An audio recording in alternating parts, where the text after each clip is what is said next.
Good morning students, fourth class. आज कल हमने लेसन नंबर 9 के लेसन को रीड किया था।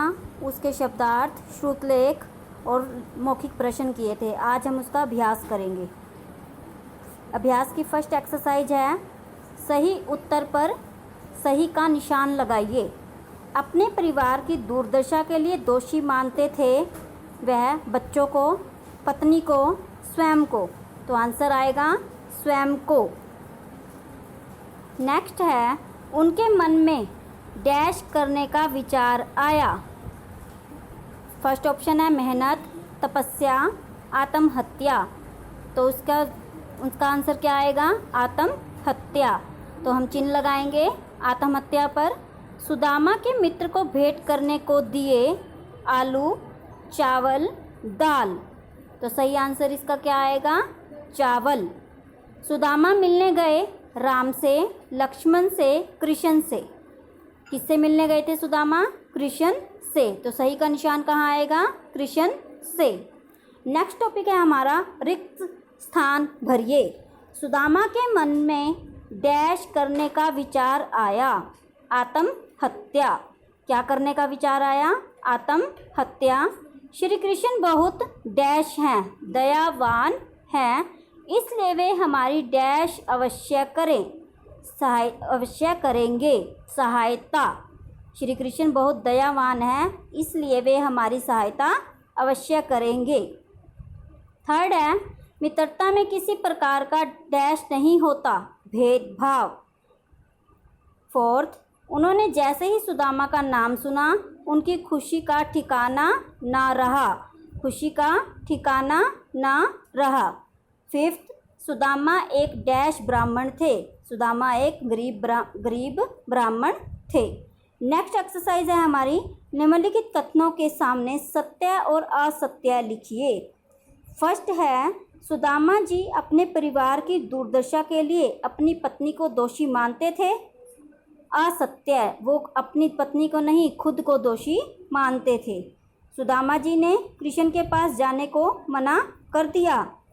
असत्य, उन्होंने मना नहीं किया, उन्होंने जाने के लिए हाँ की थी। श्री कृष्ण ने सुदामा के पैर दबाए। सत्य, सुदामा की खबर सुनकर श्री कृष्ण की खुशी का ठिकाना ना रहा। सत्य, क्योंकि वो सुदामा को देखकर बहुत खुश हुए। ये तो था हमारा लेसन नंबर 9 का अभ्यास। आज हम हम उसका करेंगे भाषा की बात। भाषा की बात में सबसे पहले एक्सरसाइज नंबर 1 है, निम्नलिखित शब्दों के विलोम शब्द लिखिए। सफल, असफल, विधवा, सुहागन, दुर्गम, सुगम, सुबह, शाम, रात, दिन, तम, प्रकाश, नया, पुराना। सेकंड एक्सरसाइज है, निम्नलिखित शब्दों के अनेकार्थक शब्द लिखिए। जैसे कनक, कनक का दूसरा शब्द होता है सोना या धतूरा। ग्रहण, सूर्य ग्रहण या लेना। पानी, जल और चमक। अंक, भाग्य या चिन्ह। अवस्था, उम्र या दशा। थर्ड एक्सरसाइज है, निम्नलिखित शब्दों के समानार्थक शब्द लिखिए।